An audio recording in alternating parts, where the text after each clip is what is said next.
I'm Dr. Lancelot Pinto from the PD Hinduja Hospital in Mumbai. As we are all aware, there is a surge in the number of SARS-CoV-2 infections across the country at the moment. And I think a lot of us know friends, family, or contacts who have been infected with the virus in the recent past. As somebody working with patients suffering from COVID, there are a few reassuring things in the midst of this surge. Firstly, most of these infections seem to be mild and self-limiting, not too different from a cough or a cold that people would experience from other viruses.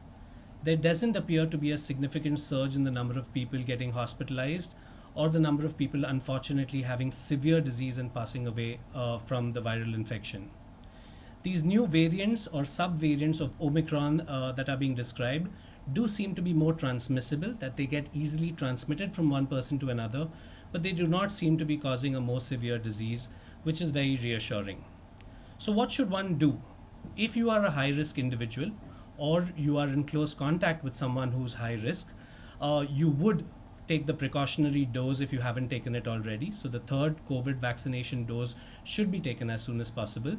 You should avoid crowded places unless absolutely necessary. And if you are in a crowded place or in a closed place with a lot of individuals around you, one would advise you to strongly wear a mask, preferably a mask like an N95 mask, which is a high efficiency mask. If you have symptoms of fever, cough, or a cold, it would be prudent to get tested if you are high risk or you are in close contact with someone who is high risk.